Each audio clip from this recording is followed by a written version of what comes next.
сегодня спокойно, не волнуйся. Вспомни, что ты изучала все эти 11 лет, шла к своей цели. Успехов тебе! Члены ГЭК подготавливают Марету Нальгиеву к предстоящему экзамену, ведь сдает она его не как все ученики в школах, а у себя дома. Пункты сдачи единого государственного экзамена на дому необходимы тем абитуриентам, чье состояние здоровья не позволяет им приехать в общественное место. Условия сдачи ЕГЭ на дому не отличаются от общепринятых. Здесь организован строгий контроль и видеосъемка процесса. Для проведения ЕГЭ для участников экзамена с ограниченными возможностями здоровья могут быть организованы питание и перерывы для проведения необходимых медико-профилактических процедур.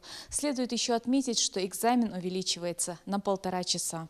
Здесь практически все как на обычном экзамене. Правда, на входе не обыскивают на предмет наличия шпаргалки и не надо проходить через металлоискатель. Марета Нальгиева подготовилась к единому государственному экзамену основательно, в своих силах уверена, но небольшое волнение все же присутствует. К этому экзамену я готовилась 2 года. Я в основном ориентировалась на сочинение. Если планы написать сочинение, просто пройти. Помимо основных предметов, девочка всерьез занялась изучением английского языка. Мечтает поступить на филологический факультет. А еще Марета хочет научиться готовить. Правда, учеба занимает все свободное время. Но кем она себя видит в будущем, Марета Нальгиева уже точно знает. Еще мечтаю обучать таких же детей, как я. Их успехи меня вдохновляют.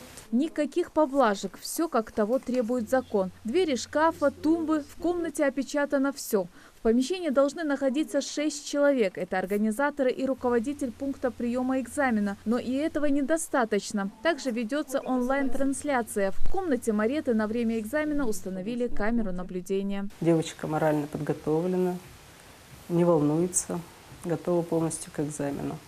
Первый экзамен тоже прошел в штатном режиме, она сдавала математику. И нарушений не было зафиксировано. К проведению экзамена все готово. Организатор объясняет правила сдачи ЕГЭ. На столе у тебя может быть экзаменационный пакет, который мы тебе дадим, 2 черновика, гелевая, черная ручка. Также по мере необходимости ты можешь иметь продукты питания и лекарства. Если многие родители стоят за оградой в школах и ждут окончания экзамена, то мама Мареты стоит за дверью комнаты. Ашат Нальгиева никак не может найти место от волнения, ведь это особый экзамен для особенного ребенка.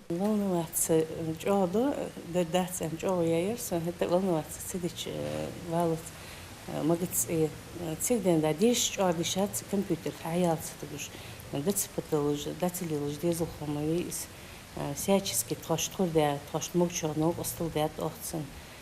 Ханскичи амхетсунас, но результат покажет из мелкичи. Марета Нальгиева – единственная девочка с ограниченными возможностями здоровья в республике, которая сдает экзамен на дому.